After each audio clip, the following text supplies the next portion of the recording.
ईमानदारी का फल। काफ़ी समय पहले की बात है। प्रतापगढ़ नाम का एक राज्य था। वहाँ का राजा बहुत अच्छा था, मगर राजा को एक सुख नहीं था। वह यह कि उसकी कोई संतान नहीं थी और वह चाहता था कि अब वह राज्य के अंदर किसी योग्य बच्चे को गोद ले, ताकि वह उसका उत्तराधिकारी बन सके और आगे की बागडोर को सुचारू रूप से चला सके। और इसी को देखते हुए राजा ने राज्य में घोषणा करवा दी कि सभी बच्चे राजमहल में एकत्रित हो जाएं। ऐसा ही हुआ।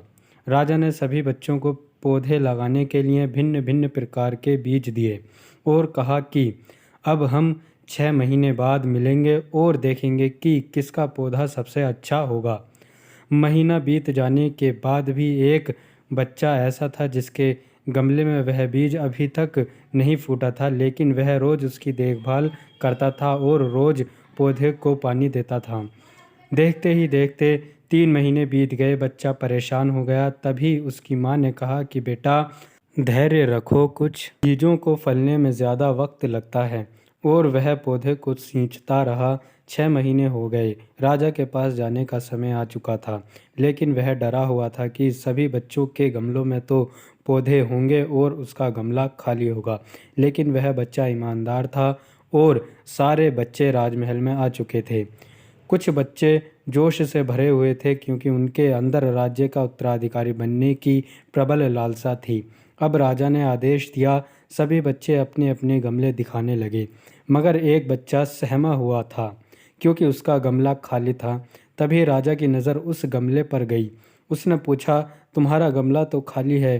तो उसने कहा, लेकिन मैंने इस गमले में 6 महीने तक देखभाल की है। राजा उसकी ईमानदारी से खुश था कि उसका गमला खाली है, फिर भी वह हिम्मत करके यहाँ आ तो गया। सभी बच्चों के गमले देखने के बाद राजा ने उस बच्चे को सभी के सामने बुलाया। बच्चा सहम गया और राजा ने यह गमला सभी को दिखाया। सभी बच्चे ज़ोर से हंसने लगे।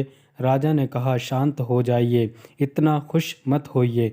आप सभी के पास जो पौधे हैं वो सब बंजर हैं। आप चाहे कितनी भी मेहनत कर लें, उनसे कुछ नहीं निकलेगा। लेकिन असली बीज यही था। राजा उसकी ईमानदारी से बेहद खुश था और उस बच्चे को राज्य का उत्तराधिकारी बना दिया गया। लेकिन हमें इस कहानी से क्या सीखने को मिला? मेरे हिसाब से अपने अंदर ईमानदारी का होना बहुत ज़रूरी है। दोस्तों, अगर आपको यह कहानी पसंद आई है तो इस वीडियो को लाइक करें और ऐसे ही मोटिवेशनल वीडियो देखने के लिए चैनल को सब्सक्राइब करें और अपने दोस्तों में ज़्यादा से ज़्यादा शेयर करें। कहानी आपको कैसी लगी कमेंट्स बॉक्स में ज़रूर बताएं। धन्यवाद।